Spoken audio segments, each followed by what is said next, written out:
প্রিয় ও স্নেহের 2024 সালের নতুন বছরের সপ্তম শ্রেণীর ছাত্রছাত্রী বন্ধুরা, আশা করি তোমার সবাই ভালো আছো।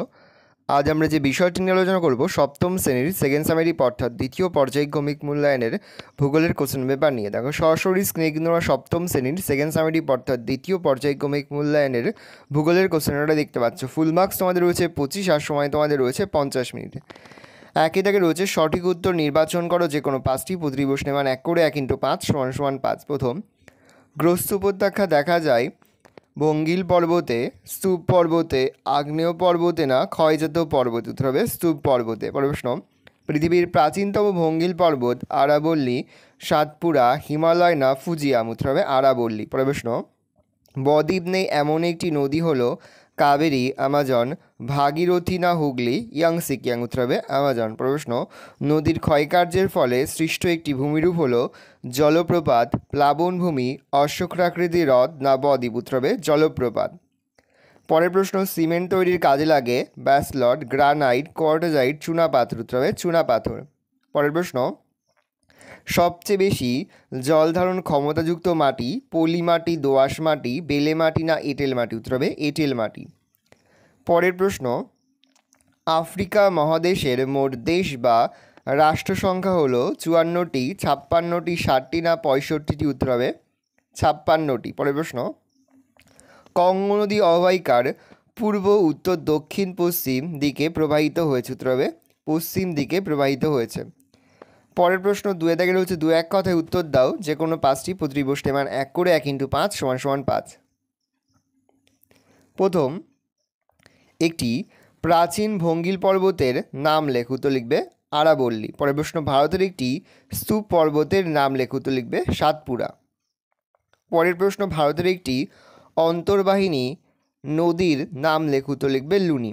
পরের প্রশ্ন, দুটি নদীর মধ্যবর্তী স্থলভাগ হলো নদী অববাহিকা, দোয়াব, মোহনা না সাধারণ অববাহিকা। উত্তর হবে দোয়াব। পরের প্রশ্ন, বিশ্বখ্যাত তাজমহল কোন শিলা দিয়ে তৈরি হয়েছে। উত্তর লিখবে মার্বেল। পরের প্রশ্ন, পৃথিবীর বৃহত্তম উষ্ণ মরুভূমির নাম কি। উত্তর হবে আফ্রিকা সাহারা মরুভূমি। পরের প্রশ্ন, আফ্রিকা মহাদেশের সর্বোচ্চ শৃঙ্গের নাম কি। উত্তর লিখবে মাউন্ট কিলিমাঞ্জারো। এর উচ্চতা হচ্ছে 5895 মিটার। তিনি তাকে রয়েছে নিম্নলিখিত প্রশ্নগুলির সংক্ষিপ্ত উত্তর দাও যে কোনো দুটি, প্রতিটি প্রশ্নের মান 2 করে 2 × 2 = 4। প্রথম, ভঙ্গিল পর্বত কাকে বলে। উত্তর লিখবে ভূপৃষ্ঠের অবনমিত অঞ্চলে সঞ্চিত কোমল পাললিক শিলাস্তরে প্রবল ভূ আলোড়নের ফলে সৃষ্ট অনুভূমিক পার্শ্বচাপের প্রভাবে ভাঁজ পড়ে তরঙ্গাকারে যে পর্বতের সৃষ্টি হয় তাকে ভঙ্গিল পর্বত বলে। উদাহরণ, এশিয়ার হিমালয়, দক্ষিণ আমেরিকার আন্দিজ, ইউরোপের আল্পস, উত্তর আমেরিকার রকি পর্বত প্রভৃতি।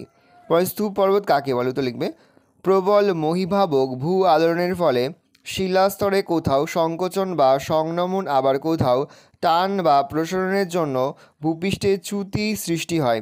দুটি চ্যুতির মধ্যবর্তী ভূখণ্ড উঁচু হয়ে ওপরে উঠে এলে পৃথিবীপৃষ্ঠে হোস্ট বা স্তূপ পর্বতের সৃষ্টি হয়। উদাহরণ, ভারতের সাতপুরা, ফ্রান্সের ভোজ, জার্মানির ব্ল্যাক ফরেস্ট প্রভৃতি। পরে জলবিভাজিকা কাকে বলে। লিখবে কোনো উচ্চভূমি দুটি নদী অববাহিকাকে পৃথক করলে তাকে জলবিভাজিকা বলে। জলবিভাজিকার বিভিন্ন দিক বয়ে যাওয়া জল একাধিক ছোট ছোট জলাধারার মধ্যে দিয়ে বয়ে গিয়ে মিলিত হয়ে মূল নদী তৈরি করে। সে রেগোলিত কাকে বলে। তো লিখবে মাটি সৃষ্টির প্রাথমিক পর্যায়ে এটি গঠিত হয়। মাটি সৃষ্টি হওয়ার আগে বিভিন্ন প্রাকৃতিক শক্তি দ্বারা শিলার উপরিভাগ ক্ষয়প্রাপ্ত হয়ে কখনো মূল শিলার উপর অথবা অন্যত্র চলে গিয়ে এই ক্রমাগত ক্ষয়প্রাপ্ত শিলা ভূমির ওপর যে শিথিল আস্তরণ তৈরি করে তাকে রেগোলিত বলে। হামাদা ওয়াদি কাকে বলে। যেসব অঞ্চল শক্ত পাথরে ভর্তি, বালির অস্তিত্ব চোখেই পড়ে না, তা হলো হামাদা। সাহারার বেশিরভাগ নদীগুলো আটলাস পর্বত মধ্যভাগের উচ্চভূমি থেকে সৃষ্টি হয়েছে, তবে নদীগুলো বেশিরভাগই শুকনো। শুকনো নদীর খাতগুলো হলো ওয়াদি।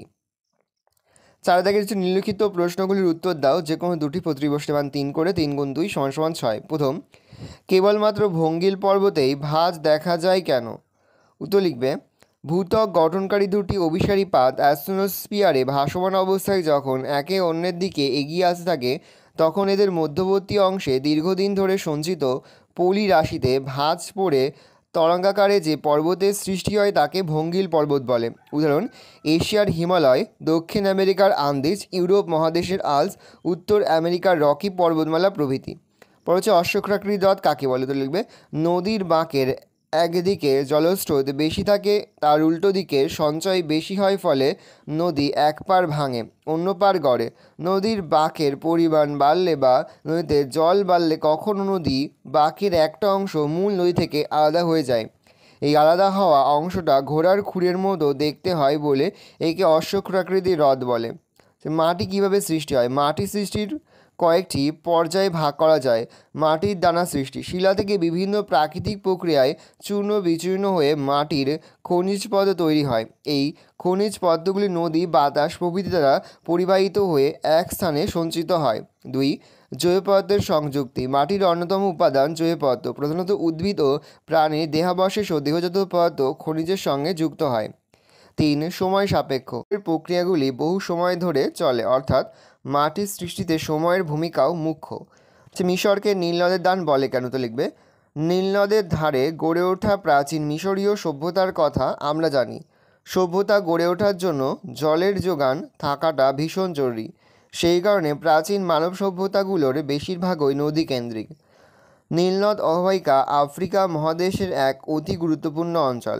মিশর দেশটি নীলনদ দ্বারা বিশেষভাবে উপকৃত। নীলনদ যদি না থাকতো তাহলে মিশর সাহারা মরুভূমির অংশ হয়ে যেত। কৃষি, পশুপালন, জলসেচ, জলবিদ্যুৎ, পরিবহন, শিল্পোন্নতি ও অর্থনৈতিক সমৃদ্ধির ক্ষেত্রে নীলনদের অবদান অপরিসীম। এক কথায় মিশরের যা কিছু সমৃদ্ধি তা নীলনদের জন্যই, তাই মিশর হলো নীলনদের দান। 5 দাগে রয়েছে ব্যাখ্যামূলক উত্তর দাও, যে কোনো একটি প্রশ্নের মান 5।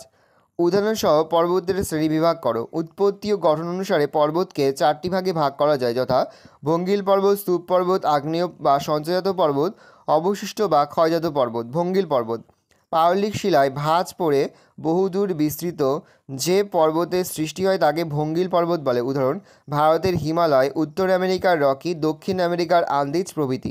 স্তূপ পর্বত: শিলায় ফাটল ও চ্যুতির ফলে চ্যাপ্টা চূড়াবিশিষ্ট অল্প দূর বিস্তৃত যে পর্বতের সৃষ্টি হয় তাকে স্তূপ পর্বত বলে। উদাহরণ: ভারতের সাতপুরা, ইউরোপের ব্ল্যাক ফরেস্ট প্রভৃতি। আগ্নেয় বা সঞ্চয়িত পর্বত: ভূ অভ্যন্তরস্থ ম্যাগমা লাভারূপে নির্গত হয়ে সঞ্চয়ের ফলে শঙ্কু আকৃতির জ্বালামুখযুক্ত অল্প বিস্তৃত যে পর্বতের সৃষ্টি করে তাকে আগ্নেয় বা সঞ্চয়জাত পর্বত বলে। উদাহরণ: ভারতের ব্যারেন, জাপানের ফুজিয়ামা, ইটালির ভিসুভিয়াস প্রভৃতি। বলছে অবশিষ্ট বা ক্ষয়জাত পর্বত: প্রাচীন কোনো পর্বত বিভিন্ন বহির্জাত শক্তির ক্ষয়ের প্রভাবে বহু বছর ধরে উচ্চতা হ্রাসপ্রাপ্ত হয়ে অবশিষ্ট বা ক্ষয়জাত পর্বতে পরিণত হয়। উদাহরণ: ভারতের আরাবল্লী, উত্তর আমেরিকার অ্যাপেলিশিয়ান প্রভৃতি হল ক্ষয়জাত পর্বত। পরের প্রশ্ন: মৃত্তিকা সৃষ্টির 5টি নিয়ন্ত্রকের ভূমিকা আলোচনা করো। শিলা: ভবিষ্যতে মাটি কেমন হবে তা নির্ভর করে শিলার প্রকৃতির উপর। তাহলে জলবায়ু উদ্ভিদ ও মাটি তৈরিকে প্রভাবিত করে। জলবায়ু মাটি তৈরিতে বিশেষ ভূমিকা নেয়। উষ্ণ ও বৃষ্টিবহুল জলবায়ুতে তাড়াতাড়ি মাটি তৈরি হয়, আবার শীতল ও শুষ্ক অঞ্চলে মাটি তৈরি হতে সময় লাগে, তাই উষ্ণ ও আর্দ্র অঞ্চলে মাটির গভীরতা বেশি হয়। ভূপ্রকৃতি: ভূমির প্রকৃতি মাটি তৈরিতে প্রভাবিত করে। ভূমির খাড়া ঢালে মাটি তৈরির সুযোগ কম, আবার ভূমির ঢাল যেখানে কম সেখানে ধীরে ধীরে মাটির স্তর তৈরি হতে পারে। জীবজগৎ: জীবিত ও মৃত উদ্ভিদ ও প্রাণীর অংশ মাটিতে খুব কমই থাকে, কিন্তু পিঁপড়ে, কেঁচো, ছুঁচো, সাপ মাটিকে আলগা করে, ফলে জল ও বাতাস মাটিতে প্রবেশ করে। মৃত উদ্ভিদ ও প্রাণী মাটিতে পুষ্টি যোগায়। সময়: মাটি একদিনে তৈরি হয় না, হাজার হাজার বছর, এমনকি লক্ষ লক্ষ বছরও লেগে যায় কখনো কখনো। নদী কী কী কাজ করে তা সংক্ষেপে আলোচনা করো। নদী প্রধানত 3 প্রকার কাজ করে, যথা ক্ষয় কাজ, বহন কাজ, সঞ্চয় কাজ। নদী মূলত বয়ে যাওয়া জলাধার। নদী ও তার জলস্রোতের ধাক্কায় মাটি, বালি, ছোট বড় নুড়ি, এমনকি বড় বড় পাথর সবই চূর্ণ করে এগিয়ে চলে। এটাই নদীর ক্ষয় কাজ। সঞ্চয় কাজ: এইসব নুড়ি, কাকড়, বালি, পলি সবই নদীর স্রোতের সঙ্গে উঁচু থেকে নিচু অঞ্চলের দিকে বয়ে চলে, এটাই নদীর বহন কাজ। আবার কোথাও স্রোত কমে গেলে সেই সব পদার্থগুলো নদীর পাশে বা নদীর খাতের মধ্যে জমা হতে থাকে, এটাই নদীর সঞ্চয় কাজ। নদী এই 3 প্রকার কাজ নির্ভর করে নদীর শক্তির ওপর। নদীতে জলের পরিমাণ, গতিবেগ, ভূমির ঢাল প্রভৃতি থেকে নদীর শক্তি পায়। নদীর শক্তি বেড়ে গেলে নদী বেশি করে ক্ষয় আর বহন কাজ করে, আবার নদীর শক্তি কমে গেলে নদী বেশি সঞ্চয় করে। প্রশ্ন, আফ্রিকা মহাদেশের সাভানা তৃণভূমি ও ভেল তৃণভূমি এবং ভূমধ্যসাগরীয় উদ্ভিদের পরিচয় দাও। সাভানা তৃণভূমি নিরক্ষীয় অঞ্চলের উত্তরে আর দক্ষিণে বৃষ্টি কমে যেতে থাকে। গরমকালে দৈর্ঘ্য বাড়ে আর বৃষ্টি হয় বছরে 150 সেমির মতো। মরুভূমির দিকে বৃষ্টি কমে 25 সেমির মতো হয়ে যায়। মোটামুটি গরম আর কম বৃষ্টির জন্য বড় গাছের সংখ্যা কম, তার বদলে লম্বা ঘাসের প্রান্তর চোখে পড়ে। দিগন্ত বিস্তৃত ঘাস জমির মধ্যে অ্যাকাসিয়ান আর বাওবাব জাতীয় গাছ দেখা যায়। পরের পয়েন্ট করে, নাতিশীতোষ্ণ তৃণভূমি বা ভেল। আফ্রিকা মহাদেশের দক্ষিণ দিকে কালাহারি মরুভূমি আর ভারত মহাসাগরের ধারে উপকূল অঞ্চলে শীতকালে বেশ ঠান্ডা পড়ে।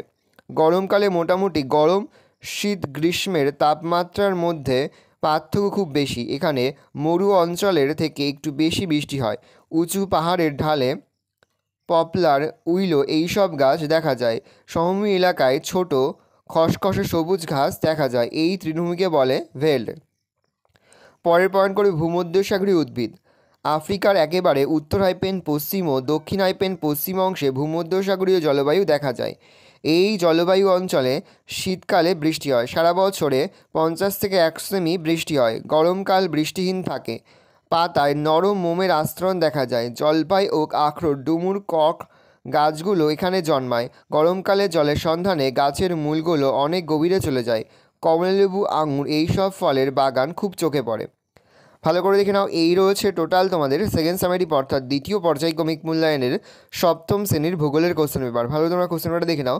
আশা করি ভিডিওটা ভালো লেগেছে। ভিডিওটা ভালো লাগলে ভিডিওকে লাইক করে দেখতে ভুলবে না। আর আমার চ্যানেল নতুন হাত লাগলে সাবস্ক্রাইব প্রেস করে পাশে বেল আইকন প্রেস করে যখন নতুন কোনো ভিডিও আপলোড করি সবার ফার্স্ট নোটিফিকেশন তোমরা পেয়ে যাও। আর এই ভিডিওটি তোমার বন্ধু বান্ধবী আত্মীয়স্বজন সবার মধ্যে কিন্তু অনেক অনেক শেয়ার করে যায়। এবছর সপ্তম শ্রেণীতে পড়ছে। আমরা কিন্তু ইতিমধ্যে সপ্তম শ্রেণীর প্রতিটি বিষয়ের সিলেবাস, প্রশ্নকার এবং নমুনা প্রশ্নপত্র কিন্তু আপলোড করে দিয়েছি। তোমরা এখনও পর্যন্ত সেই ভিডিওগুলো না দেখে থাকো, ভিডিওগুলো কিন্তু তাড়াতাড়ি দেখে নাও। একেবারে ভিডিও শেষে স্ক্রিনে তোমরা একটা প্লেলিস্ট দেখতে পারবে, তারপরে ক্লিক করলেই সমস্ত ভিডিওগুলো কিন্তু তোমরা পর দেখে নিতে পারবে। কোনো প্রশ্নের উত্তর লিখতে বা বুঝতে যদি কোনো রকম অসুবিধা হয় তাহলে কিন্তু নির্দ্বিধায় কমেন্ট সেকশনে কমেন্ট করে জানাতে একদমই ভুলবে না। আজ আমরা যে প্রশ্ন উত্তরগুলো নিয়ে আলোচনা করলাম, প্রতিটি প্রশ্ন উত্তরই কিন্তু এবছরের পরীক্ষার জন্য খুবই গুরুত্বপূর্ণ। সেহেতু প্রতিটি প্রশ্ন উত্তরই কিন্তু খুব ভালো করে তোমরা মুখস্থ করে ফেলবে। ভালো তোমরা কোশ্চেন পেপারটা দেখে নাও।